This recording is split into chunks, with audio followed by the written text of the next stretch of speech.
ओम। आर्य कन्या inter college Prayagraj से मैं श्रीमती मोंग बसु। मुझे तो आप लोग जानते ही हैं। मैं कक्षा 8 में आप लोगों को विज्ञान पढ़ाऊंगी। ये देखिए, ये है आपकी बुक और ऐसे ही आपने 7th में भी पढ़ा था, वही बुक आगे ये 8 का है। अब आगे ये देखिए, ये आपका सिलेबस है। सिलेबस ये है, ये दिखा रही हूँ मैं आपको। ये आपका पूरा सिलेबस है, विषय सूची ये पूरा है, 17 चैप्टर है और इसमें से आपको मासिक विभाजन के अनुसार पढ़ना है। ये है मासिक विभाजन। इसमें अप्रैल में आपको पढ़ना था विज्ञान एवं तकनीकी के क्षेत्र में नवीनतम प्रगति और ये मानव निर्मित वस्तुएं। ऐसे ही आपका ये पूरा विभाजन दिया हुआ है। अक्टूबर तक है आपका ये प्रकाश एवं प्रकाशिक यंत्र और उसके बाद है आपका अर्धवार्षिक परीक्षा। यहाँ पर इसको आप पॉज करके देख लीजिएगा। इसके बाद अर्धवार्षिक परीक्षा तक का पूरा जो है अक्टूबर तक करना था, लेकिन हम लोग अप्रैल में पढ़ाई नहीं कर पाए हैं, तो ये पूरा कोर्स हमें इसी में कवर करना है। अब हम इसी में आगे आपको ये जो चैप्टर है,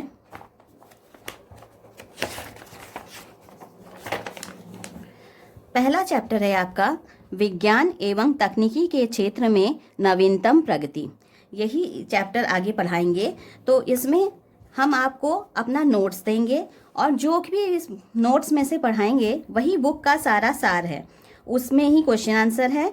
तो मेरा नोट्स अगर आप पूरा पढ़ लेंगे और उसको, ये नोट्स मैं आपको दिखा रही हूँ।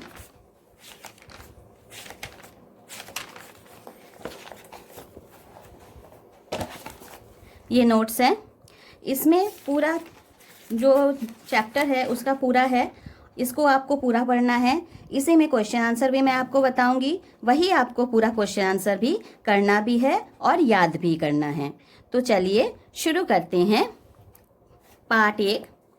ये वीडियो अलग अलग पार्ट में आएगा, 1 2 3 4 करके आपको देखना है और क्वेश्चन आंसर ऐसे ही करते जाना है। पहला, विज्ञान एवं तकनीकी के क्षेत्र में नवीनतम प्रगति। विज्ञान एवं तकनीकी के नित्य नए वैज्ञानिक शोध से संचार, शिक्षा, अंतरिक्ष, चिकित्सा, कृषि, परिवहन, उद्योग, ऊर्जा आदि क्षेत्रों में विभिन्न विस्तार एवं विकास हुए हैं। ये तो आप जानते ही हैं कि जितने भी चतुर्मुखी विकास हुए हैं वो सब विज्ञान और तकनीकी के कारण ही हैं। हमें इतनी सुविधाएं इन्हीं विज्ञान और तकनीकी के कारण मिला है। पहले भी आपने प्रौद्योगिकी के बारे में पढ़ा है, तो ये आप जानते हैं। अब हम एक अलग अलग क्षेत्रों में कैसे विज्ञान ने क्या उन्नति की है विज्ञान और तकनीकी के, उसी के बारे में आगे पढ़ेंगे। पहला है संचार के क्षेत्र में। संचार के क्षेत्र में टेलीफोन, टेलीविज़न, कंप्यूटर, ईमेल और इंटरनेट का प्रयोग जनसंचार के क्षेत्र में क्रांति के रूप में आए हैं। ये तो आप जानते ही हैं। 3G, 4G मोबाइल की नवीनतम तकनीक है। ये देखिए, 3G और 4G के कारण ही आज ये सुविधा आपको उपलब्ध है कि हम घर बैठे आपको पढ़ा रहे हैं और आप अपने घर बैठे इसको पढ़ रहे हैं। तो संचार के क्षेत्र में कितनी प्रगति हुई है इसके बारे में बताने की कोई ज़रूरत ही नहीं है। इसके बाद देखिए, शिक्षा में सूचना और संचार प्रौद्योगिकी के क्षेत्र में इसको इंग्लिश में बोलेंगे ICT। इस कब आरंभ हुआ इसका आरंभ दिसंबर 2004 में हुआ। शैक्षिक अवसरों को विस्तृत करने, उच्च शिक्षा के क्षेत्र में उल्लेखनीय विकास एवं शिक्षा की गुणवत्ता बढ़ाने के लिए ICT एक प्रभावशाली साधन है। उच्च शिक्षा में बढ़ता नामांकन अनुपात तथा शिक्षा के विस्तार में प्रशिक्षित शिक्षकों की उपलब्धता में ICT की भूमिका पर नेशनल मिशन ऑफ एजुकेशन बल देता है। मतलब आपको अच्छा शिक्षा दिलाना, अच्छे टीचर्स दिलाने और अधिक से अधिक बच्चों की पढ़ाई हो सके। उच्च शिक्षा यानी पहले जैसे शिक्षा कम होती थी, आप लोग जानते हैं, आपके दादी नानी ये सब कम पढ़ाई होती थी। वो सब जो सब लोग नहीं, लेकिन कुछ लोग, सबको इतनी सुविधा विकसित नहीं थी कि वो आराम से पढ़ सके। कुछ ही लोग बहुत विदुषी थे, बाकी सब लोगों को इतनी सुविधा नहीं मिलता था।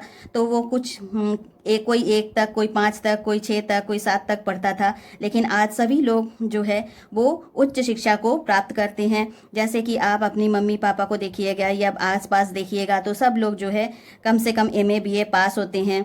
तो इस तरह ये सब चीज़ें, इस तरह की उपलब्धता जो होती है वो ICT कराने की कोशिश करती है। ICT के अंतर्गत स्मार्ट स्कूलों एवं किताबों का प्रयोग को बढ़ावा दिया जा रहा है। अब आपको बहुत सारे लिंक मिले होंगे जिसमें आपको किताब या क्वेश्चन आंसर, UP बोर्ड, सारे अलग अलग बोर्ड के सब मिल जाते हैं। तो ये सब ICT के कारण ही संभव हुआ है। इसके बाद हम लोग पढ़ेंगे अंतरिक्ष प्रौद्योगिकी के क्षेत्र में। भारतीय अंतरिक्ष कार्यक्रम के जनक डॉक्टर विक्रम साराभाई हैं। कौन है? डॉक्टर विक्रम साराभाई, भारतीय अंतरिक्ष कार्यक्रम के जनक। राष्ट्रीय अनुसंधान समिति का गठन सन 1962 में हुआ। किसका गठन? फिर से एक बार देखिए, राष्ट्रीय अनुसंधान समिति कब हुआ? 1962 में। भारतीय अंतरिक्ष अनुसंधान संगठन इसरो, ये याद कर लीजिएगा बच्चों, इसरो का फुल फॉर्म क्या है? भारतीय अंतरिक्ष अनुसंधान संगठन का गठन नवंबर 1969 में हुआ। एजुसेट भारत का पहला उपग्रह है जो शिक्षा के लिए समर्पित है। तो शिक्षा के लिए समर्पित उपग्रह कौन सा है? एजुसेट।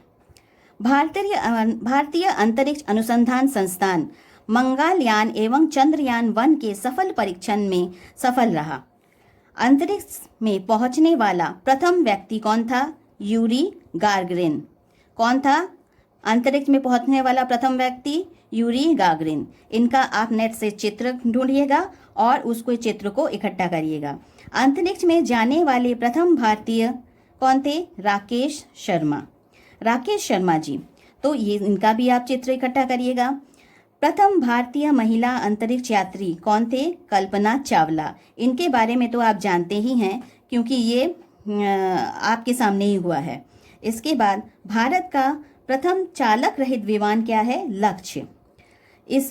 ये सब आपको, ये जो जानकारियां हैं ये आपको एकदम याद कर लेने हैं बच्चों। अच्छा, रक्षा एवं प्रतिरक्षा के क्षेत्र में रक्षा विज्ञान संगठन तथा कुछ अन्य तकनीकी विकास प्रतिष्ठानों को मिलाकर रक्षा अनुसंधान एवं विकास संगठन DRDO। अब आपको ये भी याद करना है, DRDO का फुल फॉर्म क्या है? रक्षा अनुसंधान एवं विकास संगठन का गठन किया गया। पृथ्वी तथा अर्जुन DRDO का प्रमुख नवीनतम उपलब्धियां हैं। प्रक्षेपास्त्र विकास कार्यक्रम के अंतर्गत बैलिस्टिक प्रक्षेपास्त्र, आकाश मिसाइल और ब्रह्मोस सुपरसोनिक मिसाइल आदि कार्यक्रम का प्रक्षेपण किया गया। ये भी आपको याद करना है कौन कौन सा विकास कार्यक्रम हुआ। इसके बाद देखिए, भारत के पूर्व राष्ट्रपति डॉक्टर APJ अब्दुल कलाम को मिसाइल मैन के रूप में जाना जाता है। अगर सवाल आए, आपको कोई भी पूछे, जनरल नॉलेज में भी पूछ सकते हैं कि भारत का मिसाइल मैन कौन है, तो कौन है? Doctor APJ Abdul Kalam. अब इतना पढ़ने के बाद हम कुछ क्वेश्चन आंसर कर लेते हैं। ये आपके पाठ्यक्रम पर ही आधारित है, तो ये आप पूरा, ये जो हम आपको पढ़ा रहे हैं, दिखा रहे हैं, इसको पूरा का पूरा आपको अपनी कॉपी में लिखना है। आधुनिक संचार का माध्यम है, इसमें हम चारों ऑप्शन, बहुविकल्पीय प्रश्न, हम आंसर आपको इसमें लिख दे रहे हैं। क्वेश्चन अलग से नहीं है, बस आपको भी ऐसी ही कॉपी में लिखना है और इन्हें सब आपको जानकारियाँ याद रखनी है। आधुनिक संचार का माध्यम है इंटरनेट। भारतीय अंतरिक्ष कार्यक्रम के जनक है डॉक्टर विक्रम साराभाई। सूचना एवं संचार प्रौद्योगिकी ICT का आरंभ हुआ है वर्ष 2004 में।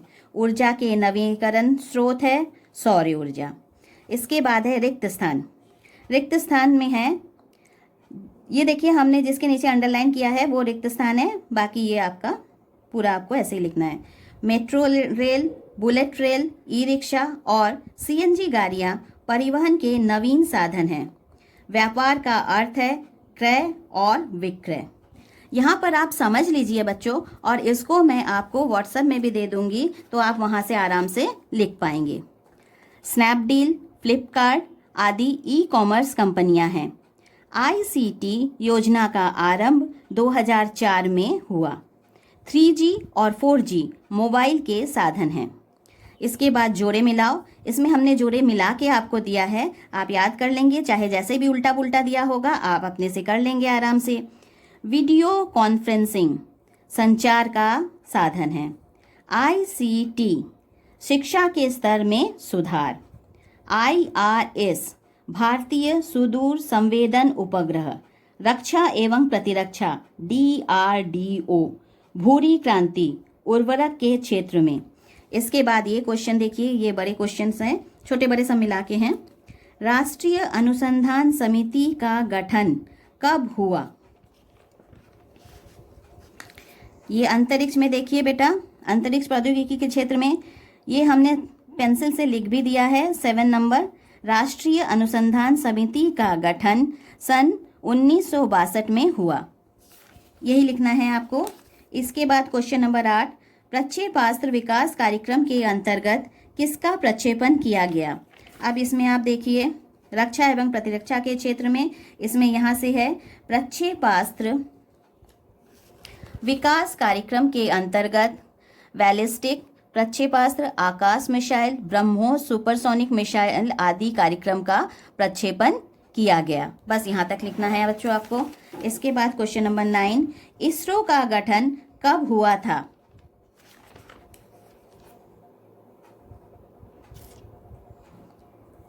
ये फिर से आप अंतरिक्ष में देखिए, जहाँ पर आपने क्वेश्चन नंबर 7 आंसर नंबर 7 अंत हुआ था, वहीं से शुरू है।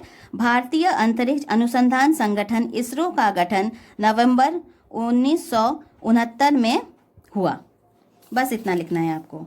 इसके बाद क्वेश्चन नंबर 10, शिक्षा के क्षेत्र में ICT की क्या भूमिका है?